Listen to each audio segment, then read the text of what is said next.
کر رہے ہیں۔ بلا شبہ نبی کریم صلی اللہ علیہ وسلم کی ذات، صفات، آپ کے فضائل و کمالات، آپ کے معجزات حد و شمار سے باہر ہیں۔ 2-4 مہینے ہی زندگی بھر اگر میرے آقا کی عظمتوں کا، آقا کی سیرت کا تذکرہ ہو تو شاید آقا کی زندگی کے کچھ گوشوں کو ہم لوگ اجاگر کر سکیں، ورنہ حقیقت یہ ہے کہ جس طرح اللہ کی معرفت صحیح طور سے میرے آقا کے علاوہ کسی کو نہیں ہے، اسی طرح نبی کریم صلی اللہ علیہ وسلم کی حقیقی معرفت اللہ کے علاوہ کسی کو نہیں۔ ہم نے تو ظاہر و قرآن و حدیث کی روشنی میں جو عظمتیں ہیں مصطفیٰ کی وہ سماعت فرمائی، ورنہ میرے آقا کی ذات کتنی بلند و بالا ہے یہ تو وہ رب جانتا ہے جس نے بلند کیا، اور مصطفیٰ جانتے ہیں رب نے جن کو بلند فرمایا ہے۔ ہمیں تو حکم ہے، اللہ نے حکم دے دیا لقد کان لکم فی رسول اللہ اسوۃ حسنہ، بندو تم اگر کامیابی چاہتے ہو تو میرے محبوب کی اسوہ حسنہ کو، افضل طریقے کو، نبی کی سیرت کو، نبی کریم صلی اللہ علیہ وسلم کے کردار کو اپناؤ، یہاں بھی عزت پاؤ گے، مرو گے تو وہاں بھی عزت پاؤ گے۔ اللہ کے نبی کی سیرت، بارہا ہر جمعہ میں کہتا ہوں کہ جس طرح جسم سے روح جدا ہو جائے، جسم مردہ ہو جایا کرتا ہے، اسی طرح اگر مسلمانوں کا تعلق نبی کی سیرت سے ختم ہو جائے تو مومن صرف جسم والا مومن رہے گا۔ حقیقت یہ ہے کہ ضمیر مردہ ہو جائے گا، اس کا قلب مردہ ہو جائے گا۔ سیرت مصطفیٰ کے بغیر ایک مسلمان کی زندگی بالکل زندگی نہیں، مردوں جیسی زندگی ہے۔ مولا کائنات شیر خدا، مشکل کشا، کرم اللہ تعالیٰ وجہ الکریم ارشاد فرماتے ہیں کہ جو مومن ہو کر اللہ کے فرامین کو نہ مانے، سیرت مصطفیٰ کو فالو نہ کرے تو اے لوگوں تم تو دیکھ رہے ہو کہ تمہارے ساتھ کھا رہا ہے، پی رہا ہے، تمہارے ساتھ چل رہا ہے، پھر رہا ہے۔ حقیقت یہ ہے کہ تمہارے ساتھ وہ زندہ نہیں، مردوں کی طرح چل رہا ہے، پھر رہا ہے۔ حقیقت میں مردہ وہ نہیں ہے جس کے جسم سے روح جدا ہو گئی، حقیقت میں مردہ وہ ہے جنہوں نے اپنے دل کے دروازے اللہ کے احکام اور رسول اللہ کی سنتوں کے لیے بند کر لیا، وہ مردہ ہے۔ ان کو مردہ ہم لوگ غلط کہتے ہیں، مردے یہ ہیں۔ اللہ تعالیٰ نے قرآن مقدس میں بھی ارشاد فرمایا اِنَّكَ لَا تُسْمِعُ الْمَوْتَى، محبوب تم مردوں کو نہیں سنا سکتے۔ کچھ لوگوں نے سمجھا کہ ان سے وہ مردے مراد ہیں جن کا انتقال ہو جاتا ہے، لیکن سارے مفسرین فرماتے ہیں کہ ان سے وہ مردے مراد نہیں ہے۔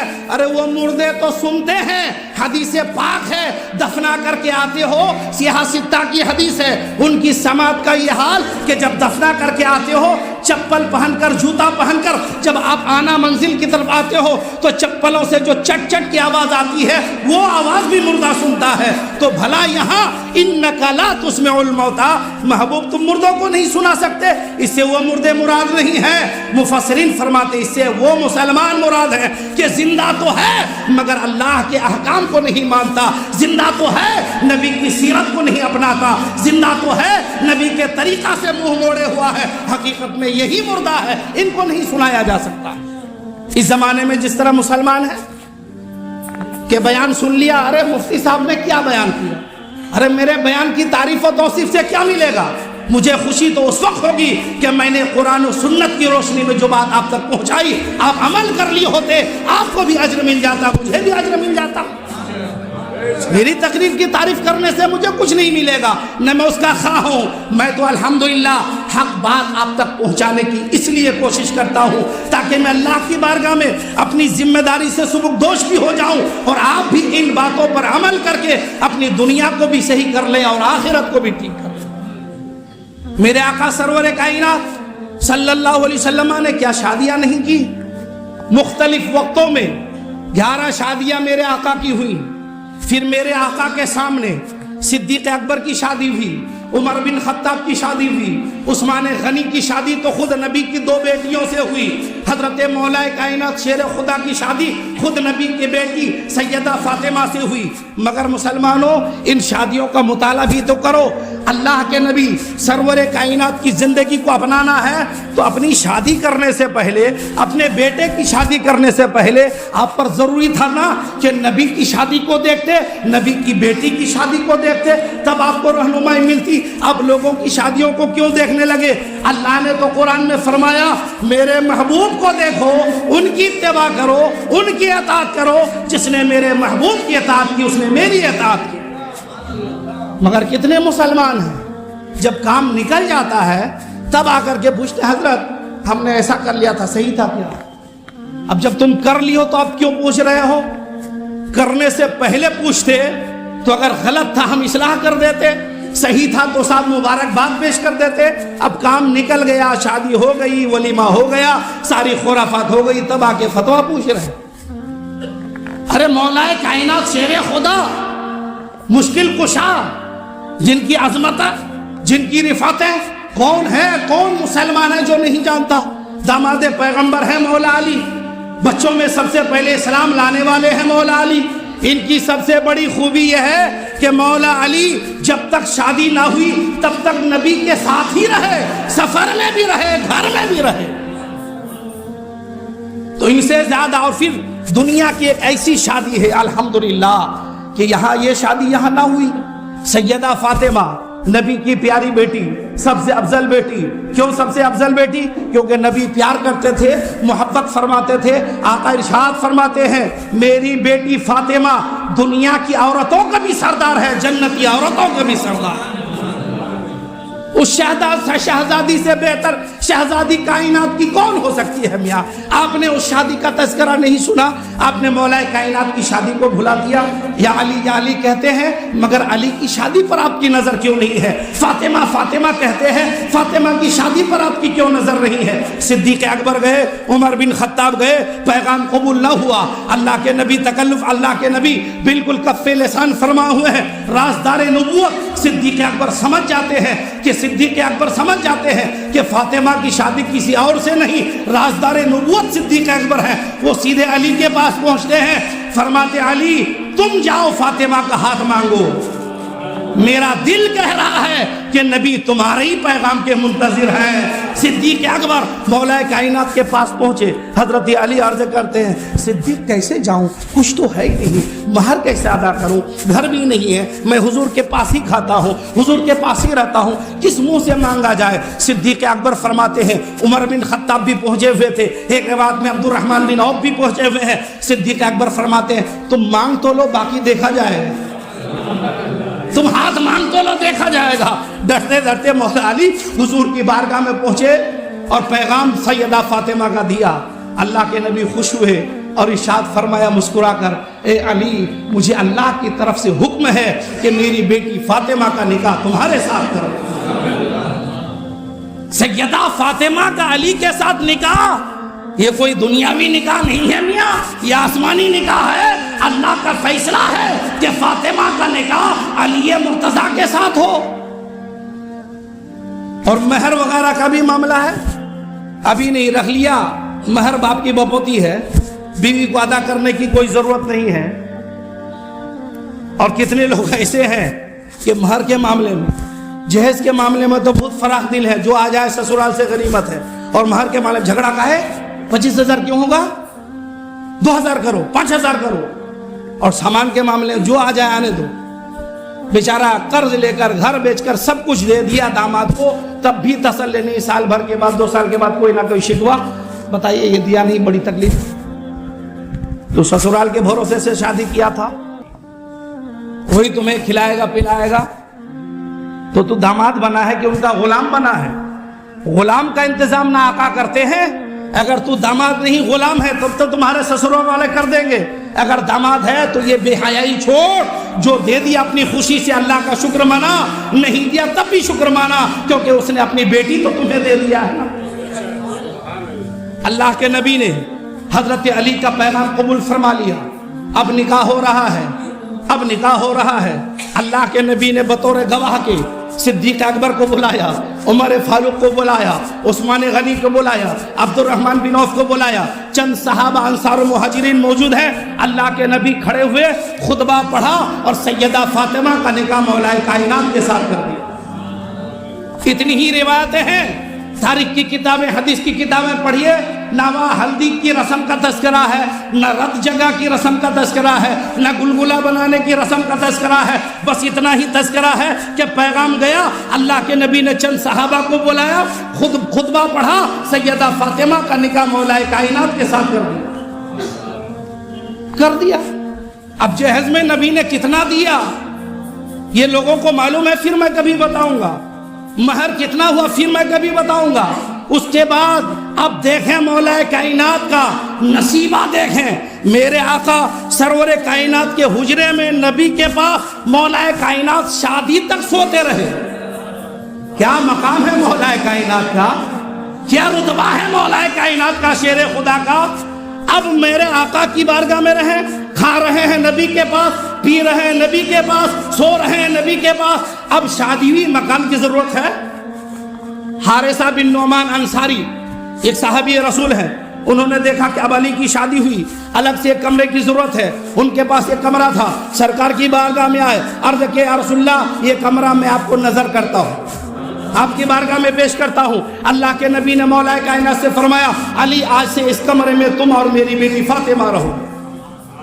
اندازہ کیجئے شادی کے دن علی کا بستر الگ ہو رہا ہے، نبی کے ساتھ کتنا قرب ہے مولا کائنات کو۔ ارے ایک مرتبہ کوئی دیکھے ایسا صحابی بنے کہ کائنات میں کوئی ولی قطب ہو اس کے قدموں کے دھول کے برابر نہ ہو سکے، ایک بار نبی کو دیکھ لیا، اور یہ علی ہیں، دن کو دیکھ رہے ہیں، رات کو دیکھ رہے ہیں، ہمہ وقت دیکھ رہے ہیں، ان کی افضلیت اور فضیلت کا کیا عالم۔ ہو گئی شادی، رخصتی ہو گئی، چند صحابہ لے جا کر کے فاطمہ کو روم میں رکھ دیا، عشاء کی نماز میرے آقا نے ادا فرمائی، چلے فاطمہ کے کمرے میں، جانے سے پہلے اجازت مانگا، علی فاطمہ اجازت ہو تو اندر آؤں۔ یہ رسول مختار ہے میاں، انہیں کہیں جانے کے لیے اجازت کی ضرورت نہیں، یہ تو جب معراج میں گئے ہر جاتے گئے ہر آسمان کا دروازہ کھلتا گیا، یہ جنت میں جائیں گے دروازہ کھلتا جائے گا۔ جنت کا دربار، وہ فرشتہ جن کے ذمے ہے جنت کے دروازہ کی پہرےداری کرنا، وہ انتظار میں ہے کہ کب نبی آئے دروازہ کھولا جائے۔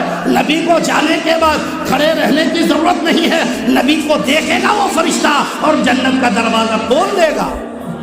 یہ اللہ کے نبی ہیں، کہیں اجازت نہیں، مگر بیٹی کے گھر علی کے گھر جا رہے ہیں تو اجازت لے کے جا رہے ہیں۔ حقیقت میں یہ امت کے درس کے لیے ہے کہ تم کسی کے بھی گھر میں جاؤ، پہلے دروازہ میں پرمیشن لے لو، اجازت لے لو، تب اندر جاؤ، کیا معلوم کس حالت میں ہو، تمہیں بھی رسوائی نہ ہو انہیں بھی رسوائی نہ ہو۔ یہ درس یہ سیرت طیبہ سے ملتا ہے، یہ سبق آقا کی سیرت سے ملتا ہے۔ نبی گئے، گلگلہ نہیں بانٹا ہے، رجدہ کی تعلیم نہیں دی ہے، آقا فرماتے پانی لاؤ، ایک تشت میں پانی لایا گیا، برتن میں پانی لایا گیا، سرکار نے دست مبارک پانی میں ڈالا، کچھ روایتوں میں کچھ پڑھا، پڑھنے کے بعد مولا کائنات کے سر میں بازو میں چھڑک دیا، سیدہ فاطمہ کے سر میں بازو میں چھڑک دیا، اور ارشاد فرمایا بیٹی فاطمہ میرے خاندان میں جو سب سے افضل شخص تھا علی، میں نے تمہارا نکاح اسی کے ساتھ کر دیا۔ اب ازدواجی زندگی گزرنے لگی، ارے کرنا ہے تو یہ کرو، مجھے بتاؤ اس شادی میں جو دنیا کی سب سے پاکیزہ ترین شادی ہے، خطبہ نبی پڑھا رہے ہیں، نکاح نبی کر رہے ہیں، وہ بھی اللہ کے حکم سے، اس سے زیادہ پاکیزہ ترین شادی کائنات میں اور کون سی ہو سکتی ہے؟ اس میں کوئی رسم؟ آج ہمارے سماج میں دیکھو، آپ جو شادیاں کر رہے ہیں، پچھلے جمعہ میں نے اس حوالے سے کچھ باتیں کی، اللہ آپ کو توفیق دے کہ آپ عمل کریں تاکہ روپیہ بھی برباد نہ ہو، سنت مصطفیٰ بھی ادا ہوگا۔ اب ہلدی کے نام سے ہمارے سماج میں جو برائیاں پھیلی ہیں، ہلدی لگانا جائز ہے، لیکن کیسے؟ دلہا کو اگر آپ ہلدی لگاتے ہیں جائز ہے، دلہن کو ہلدی لگاتے ہیں جائز ہے، ناجائز حرام نہیں، لیکن کون لگا سکتا ہے؟ اجنبی عورتیں، اجنبی جوان لڑکیاں نہیں۔ دلہا کو ہلدی لگائے، اپنی ماں لگائے، اس کی بہن لگائے، اس کی پھوپھو لگائے، اس کی خالہ لگائے، یا اپنے دوست و احباب لگا دیں، اتنے کی بس اجازت ہے۔ اجنبی عورتیں آئیں، خاندان کی دیگر عورتیں آئیں جو محرمات آبادیہ میں سے نہیں ہیں، بالکل ناجائز و حرام ہے. اور ہلدی کے نام پر اگر کوئی رت جگا کر کے ڈانس کرتا ہے, ڈی جے بجاتا ہے, رات بھر گانا کرتا ہے, تو اللہ اکبر, جو خدا کے غضب کو دعوت دے اس نیک ماحول کے موقع پر, پھر امید رکھے کہ خدا کی رحمتیں نازل ہو. یہ کتنی بڑی حماقت ہے. اس لیے ہلدی کی رسم سنت کے دائرے میں ہونا چاہیے. اب ہو رہی ہے شادی میں, بہت ساری برائیاں ہیں شادی کے موقع سے. کچھ موٹی موٹی برائیوں کی میں اصلاح کر رہا ہوں, اللہ توفیق دے تو مان لیجیے گا, عمل کیجیے گا, فائدہ آپ کو ہوگا. اب دلہا تیار ہو رہا ہے, دلہا سوارا جا رہا ہے, سوارا گیا دلہا, بالکل دلہا کو سب کچھ پہنا دیا گیا. اب ہمارے کچھ لوگ صحرا باندھ لیا پھولوں کا, تب کہتے ہیں چلو ایک مرتبہ مسجد دکھا دو, مسجد نماز پڑھانے کے لیے.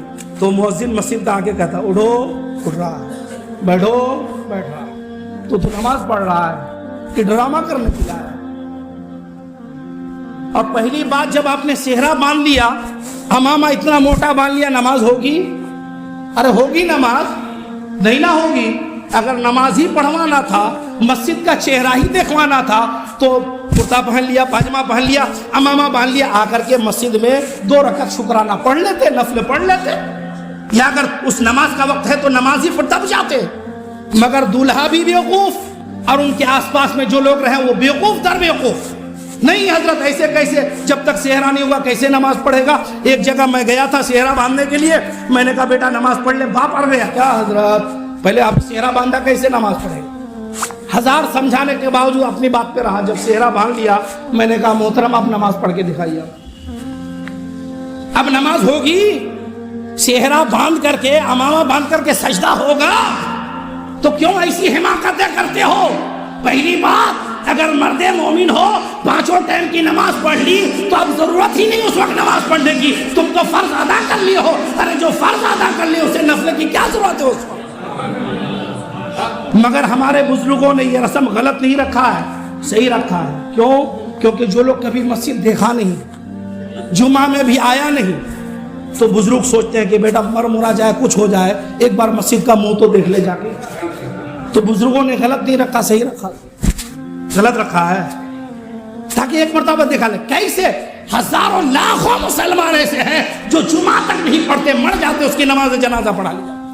چلو اسی بہانے بزرگوں کی باتوں میں ایک بار مسجد دیکھ کے جائے گا, تاکہ کہہ سکے نہیں ہم لوگ کی مسجد ایسی ہوتی ہے, اور نہ اس کو پتہ ہی نہیں کہ مسجد کبھی گھسا ہی نہیں اندر. تو یہ نماز پڑھاؤ تو پہلے صحرا مت باندھو, امامہ باندھ دیا, کرتا پاجامہ باندھ دیا, نماز پڑھ لیا. حقیقت تو یہ ہے کہ پنجگانہ پڑھنا چاہیے تھا. اب جب باندھ لیا, اب عورتوں کی ایک جماعت آ رہی ہے. جماعت وہ کولہا لے کر, اس میں جو کیا کہتے ہیں بھائی, بانس کا جو بنا ہوتا ہے, اس میں طرح طرح کی چیزیں ہیں, چاول اس میں رکھ رہی ہیں. دولہا کی ماں آ رہی ہیں, دولہا کی بہنیں آ رہی ہیں, دولہا کے گھر کی عورتیں ہیں, کسی کے منہ پہ کوئی پردہ نہیں, چاروں طرف دولہا کے دوست بیٹھے ہوئے ہیں, اور یہ لوگ بے پردے کی عالم میں پورا میک اپ کے ساتھ گئے ہیں. اب دولہا کے صحرا کو چما چاٹی کر رہے ہیں, اور اس میں چاول ہے جو کھانے کی غذا ہے. دولہا پر مخصوص مرتبہ 6 بار چھڑکنا ہے, 8 بار چھڑک چھڑک کے چاول بھی نیچے, امامہ پر بھی, اس کے اندر بھی. مجھے بتاؤ یہ کھانے کی چیز ہے نا دانا, چاول کھانے کی چیز ہے, خدا کی کا رزق ہے یہ. آپ جو پھینک رہے ہیں وہ چاول کے دانے نیچے بھی گر رہے ہیں, پیروں سے مسلے جا رہے, اس کی اجازت ہے شریعت میں؟ ہے اجازت اس کی؟ یہ فضول خرچی ہے کہ نہیں؟ ناجائز و حرام ہے کہ نہیں؟ مجھے بتائیں, ہے نا؟ پھر صحرے کو چومنا یہ کیا ہے؟ کاہے کے لیے صحرا چومے گا؟ صحرا کیا حاجی صاحب ہے, مولانا صاحب ہے, مفتی صاحب ہے, کیا مزار ہے وہ کہ اس کو چوم رہے ہو؟ اس میں کیا رکھا ہے؟ یہ عورتوں کے ڈھکوسلے ہیں. اپنی عورتوں سے کہو ہاں دولہا بن گیا, ماں بہن آ کر کے ملاقات کر لیں, پردے کے دائرے میں کر لیں. اگر یہ چاولیں پھینک رہے ہیں, ہندوانہ رسومات پیدا کر رہے ہیں, سخت ناجائز و حرام ہے, اس سے بچنا ضروری ہے. دانے کی بے حرمتی ہوگی. نبی نے فرمایا ایک بار کسی کے دروازے سے روزی چلی جائے پھر واپس نہیں آتی ہے. اور اوپر سے یہ بے پردگی. چلو اب بارات نکل رہی ہے بڑی شان کے ساتھ, مفتی صاحب نکاح پڑھائیے گا, ہم عشاء کی نماز پڑھ لیے, کتابیں پڑھ لی, سب پڑھ لی, بستر میں الٹ پلٹ کر رہے ہیں, تب 2 بجے فونا حضرت بارات پہنچ گئی. یہی کام رہ گیا ہے, پوری رات آپ کے نکاح کے لیے خراب کریں گے. خیر پہنچی اب بارات. اب جیسے بارات پہنچی تو اب وہاں بھی ایک جماعت آ رہی, وہاں بھی ایک جماعت آ رہی ہے عورتوں کی بالکل بے پردگی کے ساتھ، اور دولہا کے ساتھ ان کے سارے دوست بالکل ٹک ٹکی باندھ کر کیمرہ لے کر تیار ہیں۔ اس کی اجازت ہے؟ اس کی اجازت ہے؟ جو غیرت مند انسان ہوگا وہ اپنی بیوی کی عزت نیلام کرے گا، جو بحیا انسان ہوگا وہ اپنی بیٹی اور بہن کی عزت نیلام کرے گا؟ ارے کرے گا۔ اب اس میں بھی وہی اسی میں سینے میں سندور لگا کر، ہلدی لے کر، پان لے کر، سپاڑی لے کر، نہ جانے چاول لے کر آ گئی، بالکل بے پردگی کے ساتھ، مکمل ڈیکوریشن کے ساتھ، اور جو باہر موبائل کے کیمرے ہیں یہ الگ، اور جو دلہن کی طرف سے اور دلہا کی طرف سے جو کیمرہ مین لیا گیا وہ الگ۔ دیکھو بے حیائی کا تماشا۔ مسلمانوں تم غیروں کو کوستے ہو، بے حیائی کا دروازہ تو تم نے کھول رکھا ہے۔ اپنے گھر کی عزت کو تم اپنے ہاتھوں نیلام کر رہے ہو اور دوسروں کو کوس رہے ہو۔ اب دیکھو اس رسم سے مجھے سخت نفرت ہے۔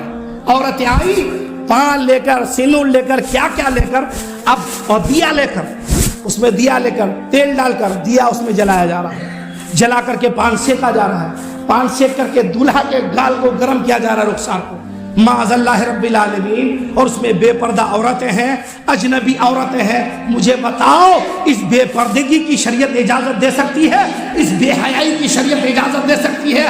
یہ خالص غیروں کی رسم ہے۔ اسلام کے اندر نہ کسی نبی کی شادی میں ایسا ہوا، نہ کسی صحابی کی شادی میں۔ یہ خالص غیروں کی رسم ہے، یہ گال سکائی۔ اس لیے مسلمانوں اگر اللہ کو ناراض نہیں کرنا چاہتے ہو، رسول اللہ کو ناراض نہیں کرنا چاہتے ہو، یہ گال سکائی کی رسم کو ختم کرو۔ یہ ناجائز و حرام ہے، اور وہاں بھی چاول پھینکے جا رہے ہیں، کئی ناجائز چیزیں جمع ہیں، کئی حرام چیزیں جمع ہیں وہاں۔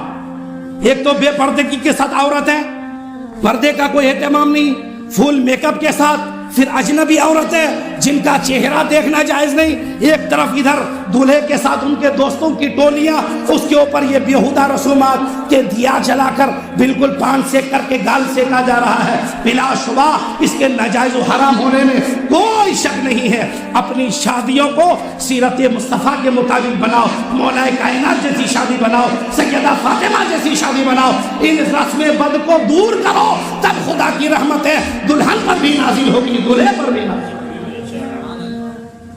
سمجھ رہے نا؟ یہ پان سیکائی خالص غیروں کا تہوار ہے۔ ارے اپنے تہوار سے محبت کرو، نبی کی سیرت و سنت سے محبت کرو۔ اور اس میں بھی دلہا کار سے اتر رہا ہے، کار سے اترنے کے بعد دلہا کھڑا ہے، اب جا نہیں رہا ہے۔ کیوں نہیں جا رہا بھائی؟ دن بھر تو چکر لگاتے رہے، گھومتے رہے، اب جا کیوں نہیں رہا؟ اب اس کا بہن بھی آئے گا یا کوئی آئے گا، اس کو اٹھا کر کے لے جائے گا 3 منزلہ اوپر۔ توبہ توبہ توبہ۔ یہ ناجائز و حرام تو نہیں ہے، اگر کوئی اٹھا کے لے گیا تو غلط بھی نہیں ہے، مگر اس کو رسم دے دینا اور اس کو شرعی حیثیت دے دینا کہ اگر نہیں اٹھا کے لے گیا تو بات خراب ہو جائے گی، یہ ناجائز و حرام ہے۔ شریعت میں جو چیز ہے نہیں اسے شریعت کا درجہ دے دینا یہ ناجائز و حرام ہے۔ میں نے پچھلے جمعہ بھی کہا تھا، ارے دین نبی پر کمپلیٹ ہو چکا ہے، اب دین کے اندر کچھ بڑھانے کا کچھ گھٹانے کا کسی کو اختیار نہیں، نبی نے کمپلیٹ کر دیا ہے، اب وہی کرنا ہے جو نبی نے کیا ہے۔ اب بیچارہ کسی کا بہن بھی کمزور ہے، میں گیا، وہ لے جا رہا تھا، لڑکا تھا، میں نے اب گرے گا کہ تب گرے گا تو اس کا بھی برا ہوگا، بیچارہ دلہا کا بھی برا ہوگا، اور 2-3 تلہ اوپر اٹھا کر کے لے جانا ہے۔ کتنی بری رسم ہے یہ۔ ارے لے جانا ہی ہے، بہنوی کو بولو کہ بھائی ہاتھ پکڑ کر کے لے جائے، چہرہ رکھا رہتا ہے اس کے تو نظر کم آتا ہے، تو ہاتھ پکڑ کر کے لے جائے، بالکل آپ گودی میں اٹھا کر کے لے جانا ہی ہوگا۔ دلہا کھڑا ہے، جب تک بہنوی آئے گا نہیں، کتنے بہنوی بیچارے جان چھوڑا کے لیے بھاگ جاتے ہیں، لیکن اس کے بعد بھی تلاش جاری، لاؤ لاؤ لاؤ، کہاں گئے دلہا بھائی، کہاں گئے کہاں گئے؟ وہ بیچاری کی آفت آئی ہے، اگر نیچے ہے تب تو ٹھیک ہے، 2-3 منزلہ اوپر ہے تو حالت اور خراب۔ اس کو شریعت میں واجب فرض کا درجہ دے دینا یہ ناجائز و حرام ہے۔ کوئی اٹھا کے لے جاتا ہے ناجائز و حرام نہیں، لیکن اس کو درجہ دے دینا کہ نہیں اٹھا کے لے جائے گا تو کوئی خرابی آ جائے گی، بدنامی ہو جائے گی، یہ غلط ہے۔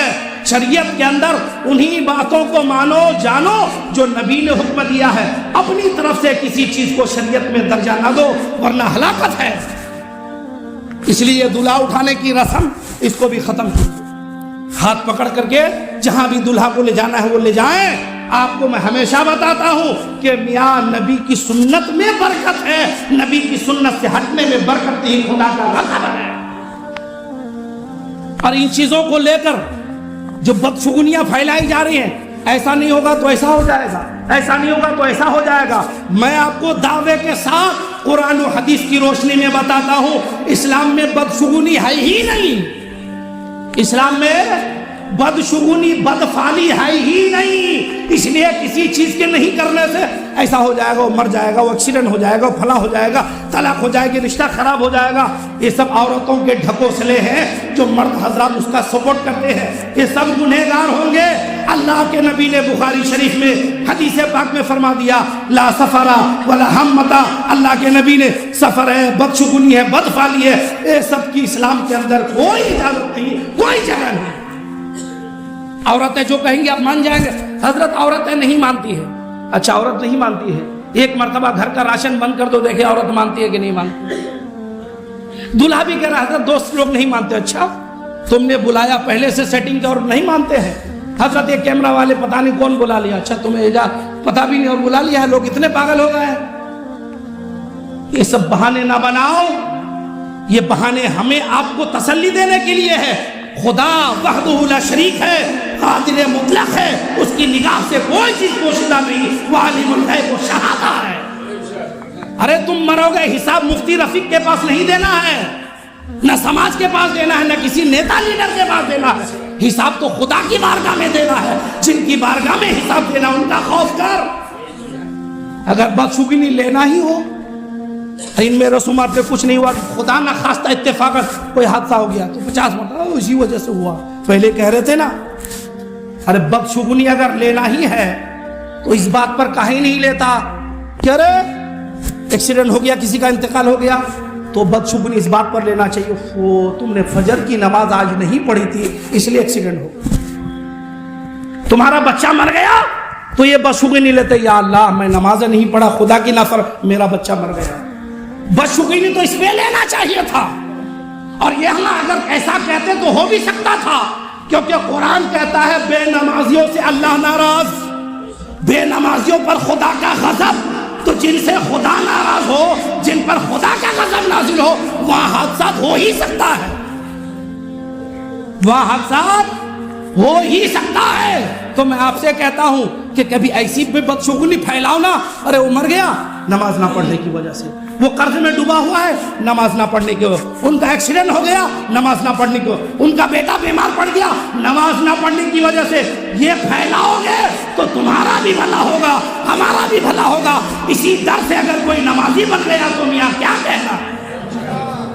تو جن کی وجہ سے برائی لینا چاہیے بدشگونی, وہاں نہیں لینا. زندگی بھر نماز نہیں پڑھا, کوئی خوف نہیں. ایک بار کا کوئی عرس نگاہ ہو گیا, ارے اس بار عرس کے میں, اور اس کے بعد نقصان ہے, میں تم کو بولا تھا نا عرس میں جانا چاہیے تھا, نہیں گئے نا, یہ ہو گیا. معاذ اللہ رب العالمین, جہاں نہ جانا واجب ہے نہ فرض ہے, کچھ نہیں, صرف جائز تھا, مستحسن تھا. نہیں گیا تو پیر ٹوٹ گیا, نہیں گیا تو مر گیا, نہیں گیا تو ایسا ہو گیا. اور جو فرض ہے نماز پڑھنا, زندگی بھر نہیں پڑھا, کوئی بات. مسلمانوں ضمیر مر گیا, احساس مر گیا ہے, خدا کی نبی کی حیا ختم ہو گئی ہے, خدا کا خوف ختم ہو گیا ہے. اس لیے مسلمان یہ الٹی چال چل رہا ہے, جو الٹی چال چلے گا ان کے ساتھ الٹا ہی ہوگا. اس لیے بدشگونی مت لو, نمازوں کی پابندی کرو, اپنی شادیاں سنت کے حساب سے کرو. انشاءاللہ پابندی کے ساتھ سنت مصطفیٰ کی روشنی میں شادی کرو گے تو خدا کی رحمت تمہارے گھر میں نازل ہوگی. اللہ کے نبی نے حدیث پاک میں فرمایا شادی کے ذریعے روزی طلب کرو. اللہ نے قرآن میں فرمایا شادی کر لو, روزی کا مالک میں ہوں, میں روزی بڑھا دوں گا. نبی نے فرمایا شادی کر لو, اللہ تمہیں صحت و سلامتی عطا فرمائے گا. پتا کیا چلا, شادی وہ مبارک عبادت ہے, مبارک کام ہے. اللہ بھی حکم دیتا ہے, رسول اللہ بھی حکم دیتے ہیں. تو یہ مبارک کام اگر سنت رسول کے مطابق انجام پائے گا تب نہ فائدہ ہوگا. آپ نے ناچ گانا کر کے, خرافات کر کے, شریعت کی خلاف ورزی کر کے شیطان کو اپنے گھر میں جگہ دے دیا, انٹری مار دیا ہے. اب بچہ پیدا ہو رہا ہے تو مر جا رہا ہے, پیٹھی میں کچھ انفیکشن ہو جا رہا ہے، دھوا لگ جا رہی ہے، شیطان کے نظر ہو جا رہا ہے، یہ سب غلطیاں کس کی ہے؟ شیطان کو گھر میں جگہ دیا کس نے؟ اگر تم شادی سنت مصطفیٰ کے مطابق کرتے تو قسم خدا کی رحمت ہے جھوم جھوم کر برستی۔ دلہن اگر کسی طرح اخلاق میں خرابی ہے تو سنت مصطفیٰ کے صدقے اللہ ان کا اخلاق بہتر کر دے۔ تمہارا گھر برباد نہیں ہوتا، تمہارا گھر تباہ نہیں ہوتا۔ شادی کے 2-4 سال کے بعد ساس سسر کے ساتھ جھمیلا، شادی کے 2-4 مہینے کے بعد طلاق وغیرہ معاملہ نہیں آتا۔ اللہ کی رسی کو مضبوطی سے جو تھامتا ہے خدا کی مدد وہاں نازل ہوتی۔ تو میرے بھائی، اللہ کے نبی کی سیرت کو اپنائیے، اپنی شادیوں کو پاکیزہ بنائیے، رشتوں کو پاکیزہ بنائیے، سیرت مصطفیٰ کو اپنائیے۔ انشاءاللہ کچھ خرافات اور ہے میں بیان کروں گا، یہ میرا بیان ریکارڈ ہو رہا ہے، آپ لوگ بھی ریکارڈ کریں، خود بھی عمل کریں، اپنے بھائیوں تک بھی پہنچائیں کہ اگر مسلم معاشرہ کو پاک صاف کرنا ہے تو ایک ہی طریقہ ہے، طریقہ مصطفیٰ ہے، سیرت مصطفیٰ ہے، سنت مصطفیٰ ہے۔ نبی کی سیرت کو اپنا لو، معاشرہ پاک صاف ہو جائے۔ پروردگار عالم ہمیں ان برائیوں سے دور رہ کر شادی جیسے مقدس رشتے کو سنت مصطفیٰ کے مطابق ادا کرنے کی توفیق عطا فرمائے۔